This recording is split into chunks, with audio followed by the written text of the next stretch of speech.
Muito boa noite, bem-vindos a mais um Sala Privada. Sala Privada que hoje voltamos com convidados, com a Isabel, com o Dr. Nuno Trovão, com a Dra. Carla Veiga Rodrigues, que hoje está connosco novamente. E hoje vamos falar, Isabel? Hoje vamos falar sobre cancro e sexualidade masculina. Decidimos trazer este tema porque sabemos perfeitamente que há imensos casos de cancro nos homens, também há nas mulheres, e também traremos esse tema noutra ocasião, mas decidimos focar-nos nisto porque existem vários tipos de cancro que têm realmente um impacto grande na sexualidade dos homens, tanto na sua performance sexual como também nas suas relações, até a relação emocional. E também no seu estado emocional, não é? Na sua imagem, não é? Porque é algo que para os homens é tão importante. Exato. Não é? O impacto que muitas vezes estas situações de cancro podem trazer para a imagem que têm e que sempre tiveram, não é? E então seria realmente interessante trazermos este tema hoje e trazemos então a Dra. Carla Veiga Rodrigues, porque para além de ser médica de clínica geral e familiar, tem também especialidade na área da sexologia e está perfeitamente apta a falar-nos destas questões mais médicas, destas situações de cancro. Por isso passava-lhe a palavra. Ora, boa noite a todos, obrigada novamente pelo convite, é sempre uma honra estar aqui. Falar de cancro no masculino obriga-me a fazer o meu conflito de interesses, que é eu sou mulher. Portanto, eu não consigo de todo entender o que é passar primeiro por um processo neoplásico ou oncológico, segundo no papel ou na carne de um homem. O que eu consigo explicar é aquilo que vemos no dia-a-dia, o que são as dúvidas mais frequentes e quais são aqueles pontos importantes que temos a reter em termos de avaliar o que pode ou não ser uma neoplasia, gerir e viver com um diagnóstico e ver o que temos em termos de dia-a-dia, o que é que podemos esperar com algumas terapêuticas ou algumas cirurgias. Como a Isabel falava, e muito bem, quando temos primeiro um diagnóstico de cancro é como se caísse o mundo, tudo desabasse e às vezes é preciso ir apanhando as pecinhas aos bocados. Depois temos tratamentos e terapêuticas que são altamente desconfortáveis e que são danosas não só para a saúde mental como para o nosso bem-estar físico. Quando estamos a falar no caso do homem, estamos a falar, quando falamos de cancro, essencialmente falamos sempre de vários tipos de terapêuticas. Umas são as cirúrgicas, outras são a radioterapia, outras podem ser, por exemplo, a quimioterapia, ok? E todas estas têm componentes secundários a elas diferentes. Portanto, como a pessoa vai vivenciar o seu processo de reabilitação oncológica depende muito da terapia em causa, do cancro em causa e da fase em que ele foi diagnosticado. Se pensarmos num diagnóstico precoce, obviamente que teremos menos terapêuticas invasivas, terapêuticas um bocadinho mais fáceis de lidar e provavelmente uma reabilitação um bocadinho mais feliz ou mais fácil, mais simpática. Quando estamos a falar de situações em cancros em faixas etárias mais extremas, cancros já diagnosticados quando estão extremamente disseminados ou quando vamos ter que abarcar quase estas três panóplias terapêuticas, aí estamos a falar de efeitos secundários maciços para o dia-a-dia e para a sexualidade, obviamente. E é também aquela questão, e nomeadamente quando falamos do cancro no testículo, da próstata, que para além da tal notícia e a palavra cancro que assusta qualquer um, não é? Quem está realmente com a doença e toda a família e amigos que estão à volta. Mas nomeadamente aqui nestes cancros, e porque estamos a falar da questão da sexualidade também, é de certa forma também entendido como uma castração, não é? De sentir que sim, acabou. É uma castração não só de nomenclatura, mas muitas vezes biológica. Porque quando nós estamos perante, por exemplo, um cancro da próstata, frequentemente damos terapia antiandrogénica. O que é que isto quer dizer? Nós vamos bloquear as hormonas sexuais masculinas. Há uma feminilização do que é o corpo do homem. Pode haver um aumento da mama, pode haver uma rarefação da barba. Portanto, o que acontece é que a imagem corporal da pessoa fica mais feminina. E nenhum homem que se interprete como homem, com a sua identidade sexual extremamente masculina, acha muita piada a uma mudança que não foi voluntária. E que aconteceu, obviamente, por motivos terapêuticos e por um bem maior, mas que não é simpática nem para a pessoa nem para o casal. Além de que a forma como isto vai afetar a sexualidade não é só no ponto de vista da imagem corporal. Ora bem, eu não gosto de generalizar, porque quando estamos a falar de cancro, cada pessoa é uma pessoa e cada cancro é um cancro e cada situação é uma situação. Portanto, se calhar é melhor eu compartimentalizar para os diferentes tipos de cancro, não? Falando na questão da próstata, temos as várias terapêuticas que podemos usar, não é? A terapêutica antiadrenogénica, a questão da radioterapia e a questão da cirurgia. Todas elas são bastante danosas para a sexualidade. Falando na questão de diminuirmos os androgénios em circulação, obviamente que vamos ter um componente de dificuldade de um aumento da ereção e às vezes até da ejaculação. Quando estamos a falar de radioterapia, frequentemente a zona envolvida é a pelvis, portanto o que isto vai fazer é danificar tecido ali ao redor da próstata. O que é que temos ali? Temos uma uretra, temos uma próstata a envolver a uretra, temos uns músculos que nos ajudam na contenção urinária. Portanto, a partir do momento que estamos a fibrosar aquele tecido em prol de matar tecido cancerígeno para travar a progressão da doença, muitas vezes estamos a causar iatrogenia, sendo que, o que é que se espera? Vamos trocar por miúdos. Incontinência é uma das coisas que se pode esperar, dor é uma das coisas que se pode esperar, uma dor que pode ser referida a outras zonas do corpo, por exemplo, dor referida ao testículo, dor referida à perna ou à coxa. Podemos estar a falar de dificuldade em ereção, porque a ereção não é só um tecido, um pênis, não é? A ereção tem um componente neurogénico, portanto temos nervos que têm que comunicar com o nosso cérebro para que a ereção se processe, temos vasos que têm que comunicar e receber o sangue para que a ereção exista. E com as terapêuticas cirúrgicas e de radioterapia, frequentemente estamos a danificar essa programação, essa ligação de canais que tem que acontecer para que possa haver uma ereção. Por outro lado, a ejaculação muitas vezes também fica afetada e às vezes há pessoas que até se queixam que urinam durante o ato sexual. Portanto, a climatúria sai urina porque perdem um bocadinho a capacidade o esfíncter que tinham, portanto, que perdem essa capacidade. E é preciso preparar a pessoa para isto. Preparar a pessoa para o tipo de terapêutica que vai ter e as consequências que esperamos para o dia-a-dia desta pessoa. É importante explicar que quando a pessoa vai fazer uma prostatectomia radical, e o que é que isto significa? Que vamos tirar o máximo de tecido prostático possível, nem sempre se consegue preservar os nervos à volta do pênis, portanto há um maior risco de disfunção erétil. Quanto mais radical for a cirurgia e menos proteção nervosa houver, e há sempre o risco da danificação de toda a rede vascular ali à volta, que vai ser importante para que a ereção aconteça. Por outro lado, quando tiramos a próstata na sua amplitude ou quase totalidade, vamos ter uma diminuição frequentemente do tamanho do pênis, para o qual as pessoas nem sempre estão preparadas. E é algo que os homens obviamente valorizam. Como é óbvio. O que é que temos a oferecer? Para além do pesadelo todo que eu acabei de descrever, há formas que nós temos de contornar a situação. Uma é a reabilitação sexual, que passa pelo facto de treinar o músculo erétil que existe no pênis para estar apto para vasodilatar. Então, para o pênis ficar ereto, o sangue tem que entrar. E esse sangue tem que entrar e os músculos que lá estão têm que dilatar para que a ereção aconteça. É um exercício, o sexo é exercício, o pênis é um músculo que tem que ser treinado. Às vezes há centros internacionais que o que fazem é começar esta reabilitação ainda antes da cirurgia. É uma coisa que pode ser oferecida. É importante que o início da terapêutica para a ereção, seja o sildenafil ou qualquer outro dos fármacos, o avanafil, o vardenafil, todos os fármacos que nós usamos para a disfunção erétil, é importante que sejam usados precocemente, para darmos ao músculo mais tempo para treinar.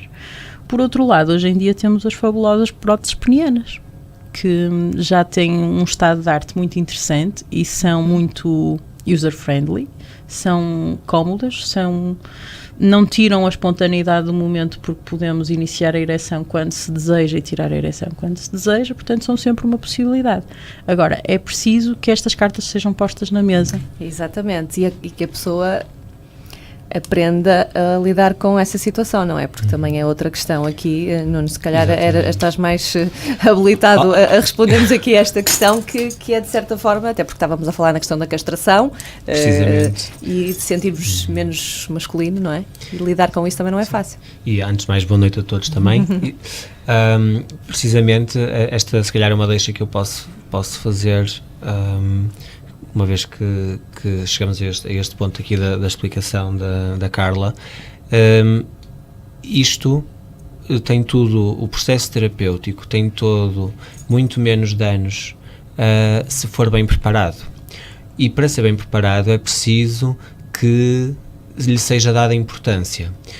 Aquilo que ainda acontece muitas vezes no seio da minha consulta, não é, de psiquiatria, é que alguém já lá chega porque está a lidar com as consequências do luto de uma sexualidade, ou porque está a passar por uma depressão, que podem ter múltiplas causas, portanto, a reação à doença oncológica em si, às perdas, à reconstrução de papéis, etc.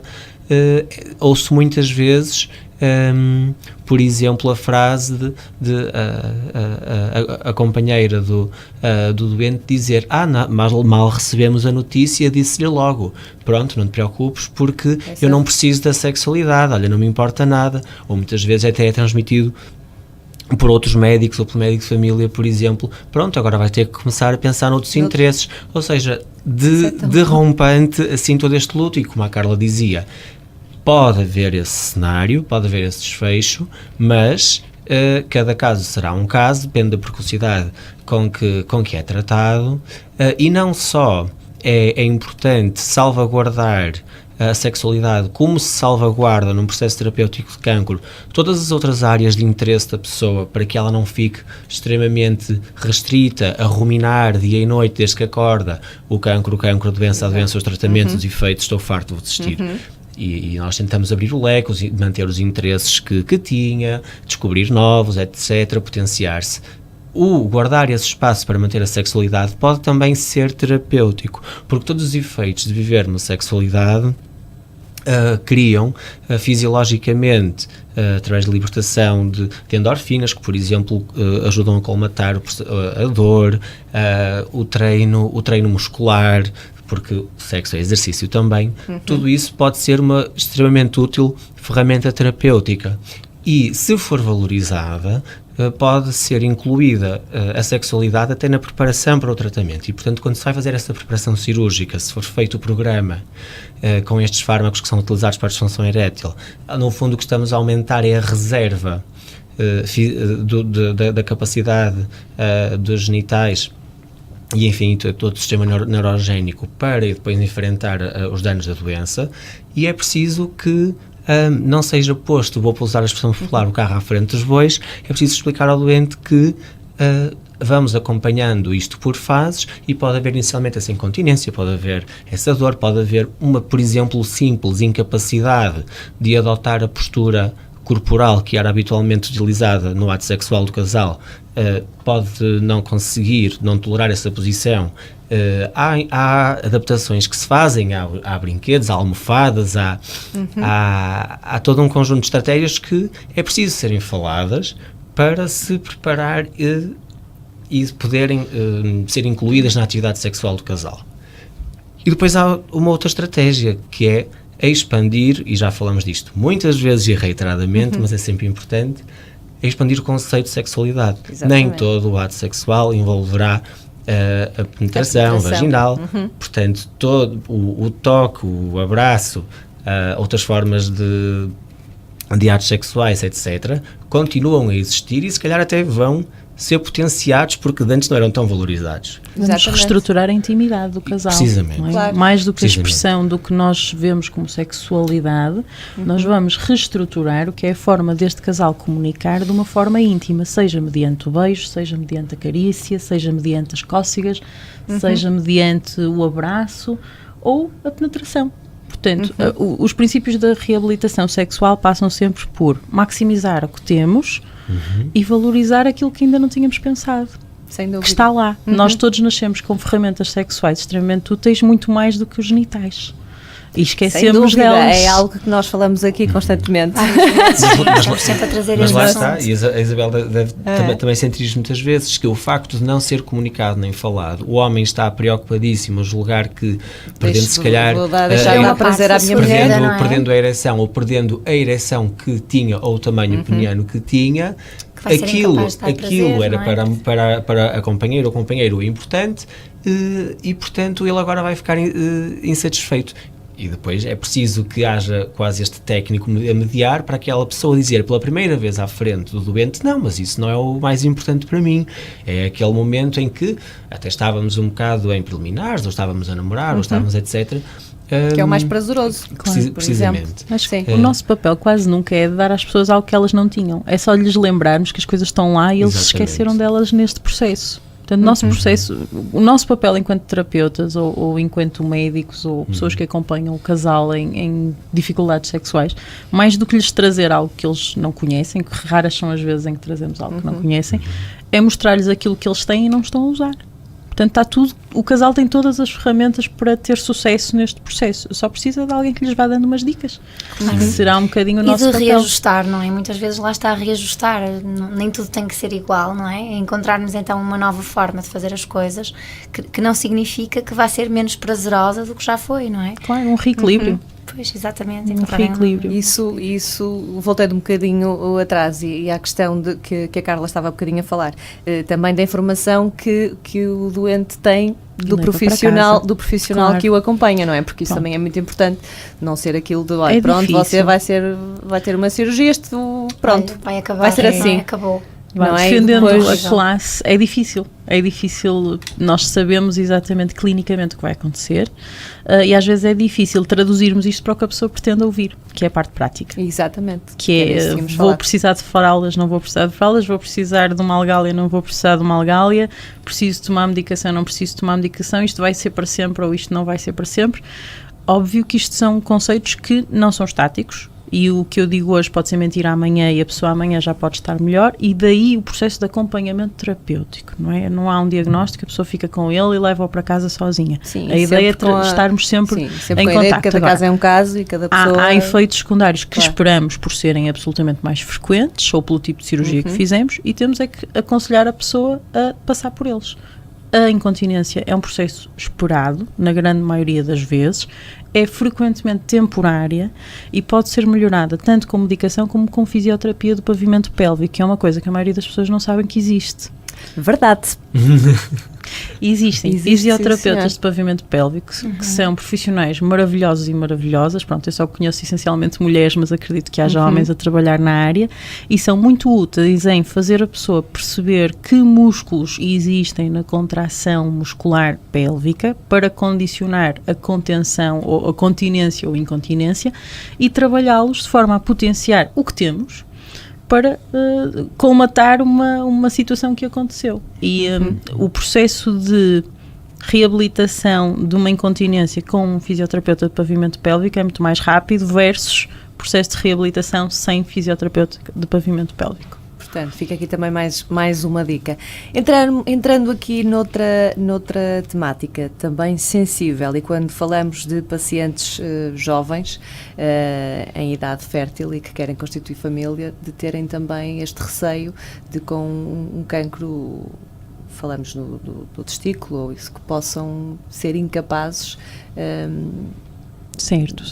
de engravidar a mulher, e isso também é algo que afeta muito. Claro. Um cancro a neoplasia testicular é uma patologia frequentemente mais precoce.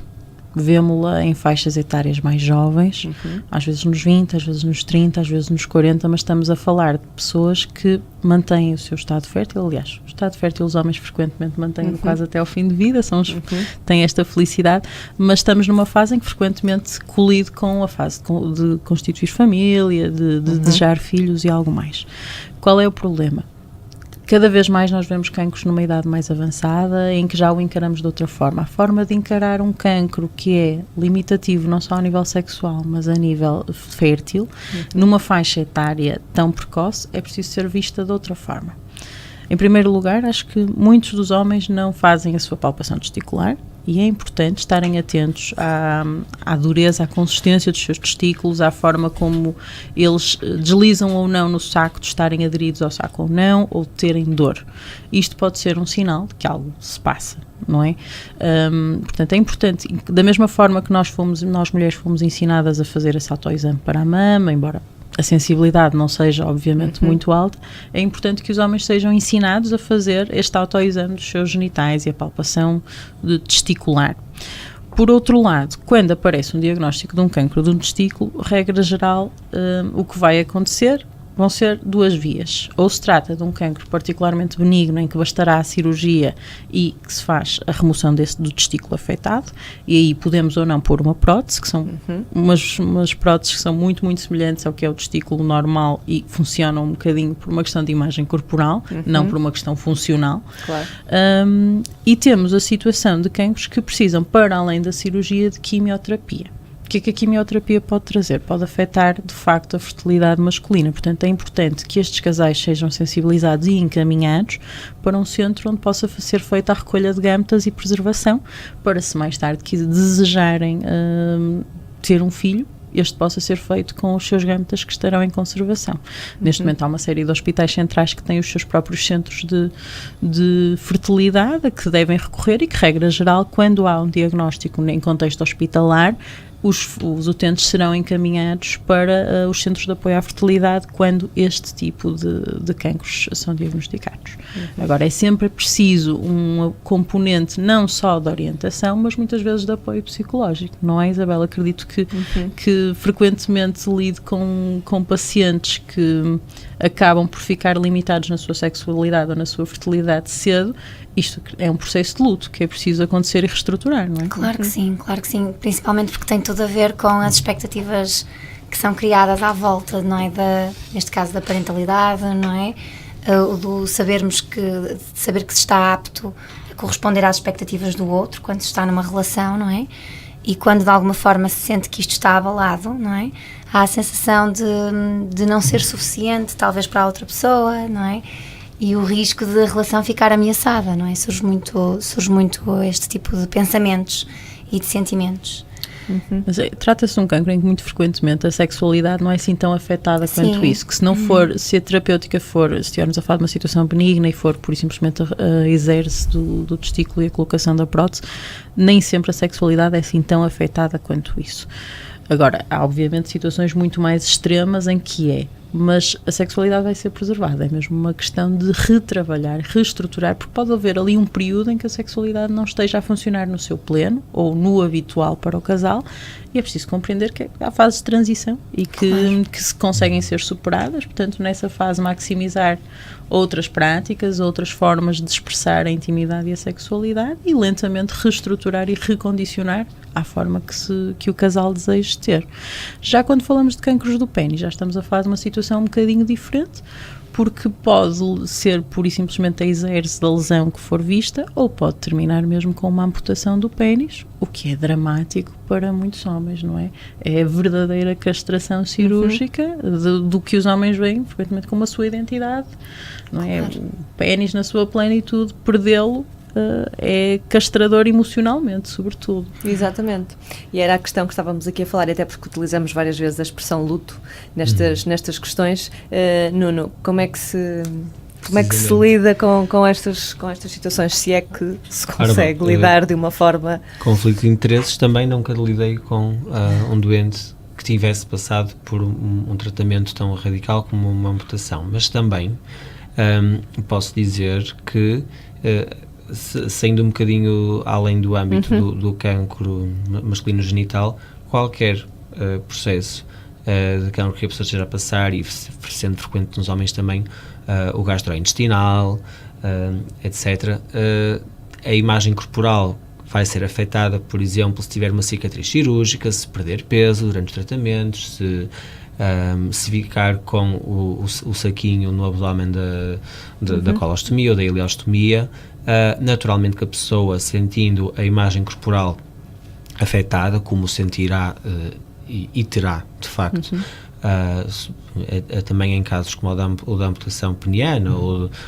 enfim, uma deformidade porque houve algum processo de extração que foi necessário para o tratamento, pressupondo que o doente assim quis decidir, porque também deve ser uma decisão partilhada, há um luto para fazer, e que muitas vezes é um luto patológico e estamos a falar de um estado depressivo.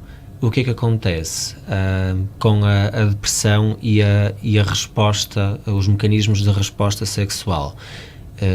Começando essa resposta pela fase do desejo e depois da excitação, estamos a falar da ereção peniana, no caso do homem,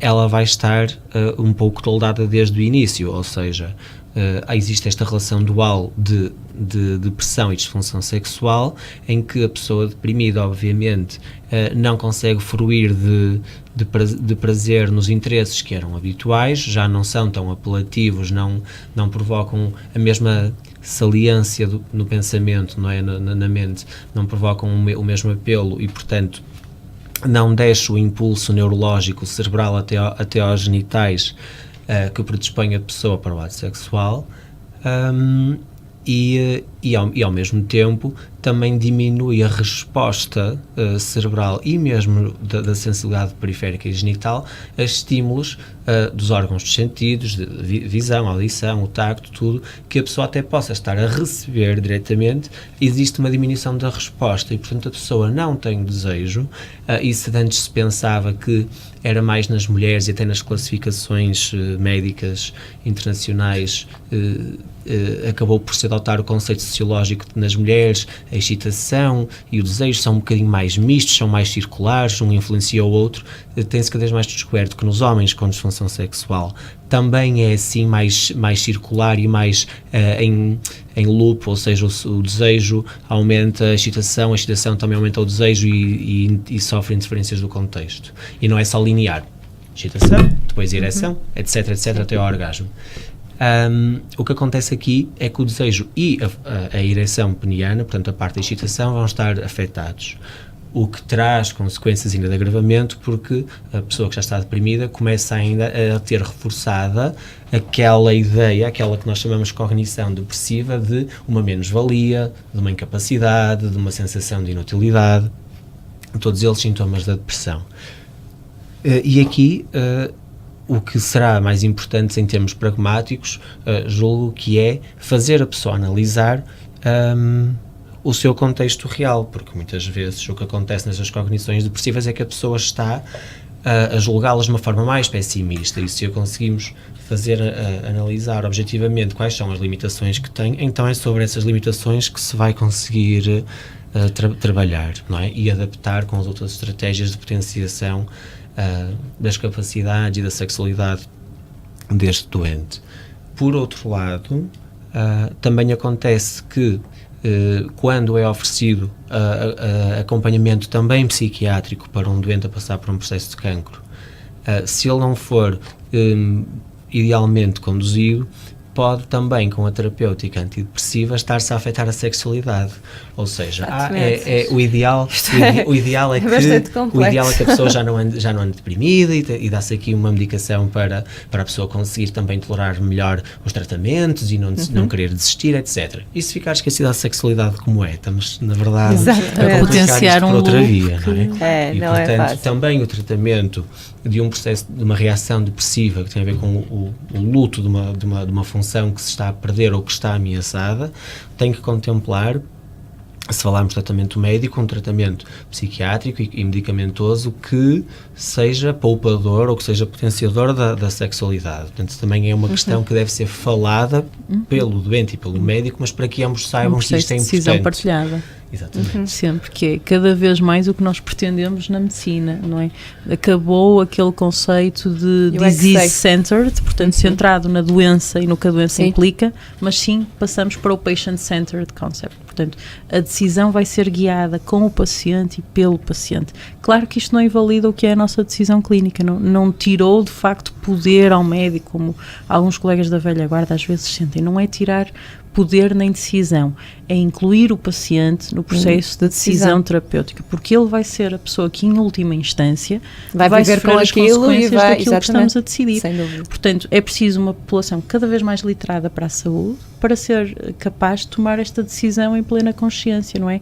Mais do que eu chegar e dizer, olha, eu tenho 5 antihipertensores que lhe posso colocar, se calhar é importante dizer, olha, eu tenho vários fármacos que lhe posso colocar. Um tem este efeito secundário e este benefício, o outro tem este e outro tem este. Qual é que lhe parece mais interessante?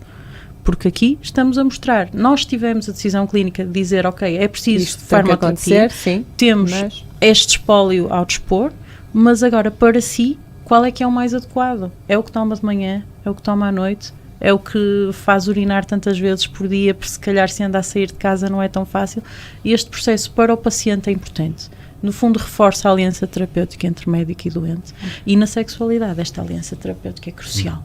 Para que possa haver uma transmissão de informação mais fluida, uma sensação de validação por parte do paciente, porque em casa às vezes não são validados e não são reconhecidos os problemas e os sentimentos que cada um tem. Nada de e nós, como estás a exagerar, esquece lá exatamente, isso, avança, faz. O simples facto de validar, eu ouço, eu vejo, eu sei que é difícil, eu estou aqui para apoiar, é terapêutico. Claro. Sem dúvida.